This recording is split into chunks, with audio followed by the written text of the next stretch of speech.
I knew to break one status quo is to graduate from tertiary.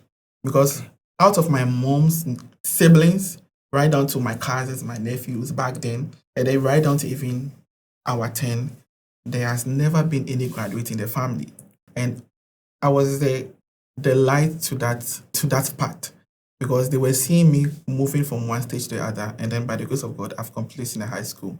Unfortunately, I didn't do well with senior high school. My result wasn't good, but I sat again and then wrote my NOVDEC, which I did. I excelled.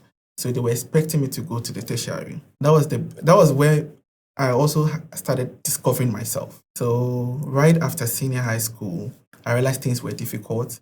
And I said to myself, I have the experience of entrepreneurship. I have the experience of trading. Why should I be sitting here and suffer whilst there are vast opportunities out there? So why don't I start doing something for myself?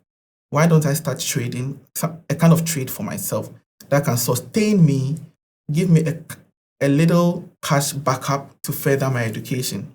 That was the whole mindset. So that was where starting a business, processing all started from. Because luckily for me, I've had the exposure. And then even in senior high school, I did visual art. And in visual art, you learn entrepreneurship. So I had a very tiny knowledge around entrepreneurship. So that knowledge was what I really applied. So back then, 11 years ago, I knew if you want to start a business, one, you have to find a problem in your community. So one, what is the problem in my community? Okay, I search. And first and foremost, you have to look to yourself and see the value you carry to give to the community. What value do I have? What value do I think I have that is so exceptional to a lot of people in the community that when I provide to the community, it will impact the community and also bring me a good impact? And I realized I could cook.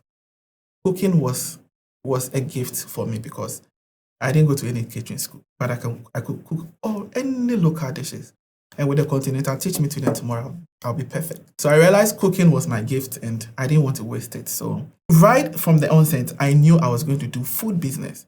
But the particular food business was still not discovered because I have to look in the community and look at what kind of food business is not really trending and how I can come in to fill the gap and then make some cash. Connected Minds Podcast.